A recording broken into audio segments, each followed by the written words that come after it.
Épreuve de force à quelques mètres de l'entrée du Vieux-Port.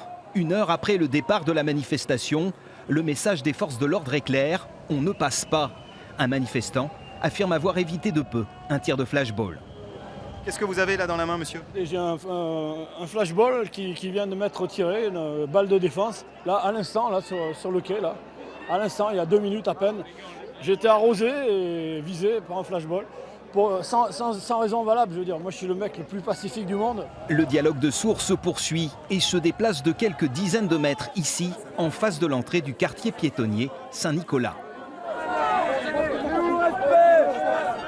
Pourtant, ce cortège de gilets jaunes avait pris le départ dans le calme ici, sur le quai Louis Prunier.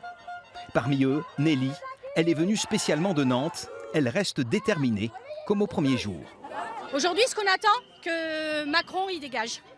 Et ce gouvernement dégage. Ce sont des menteurs, des tricheurs, des complotistes. Et tout ça, c'est terminé. Aujourd'hui, on veut la 6e République et on veut une démocratie avec un RIC institué. Manifestez-vous depuis quand? Depuis le début, depuis le 17 novembre. Et vous vous fatiguez pas? Ah non, au contraire, plus motivé que jamais. Donc vous reviendrez s'il faut? Oui, bien sûr, tous les samedis.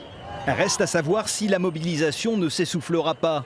Aujourd'hui, ils étaient environ 500 à fouler le pavé Rochelet. Pas de blessés à déplorer selon la préfecture, qui annonce 8 interpellations, dont 6 donnant lieu à une garde à vue.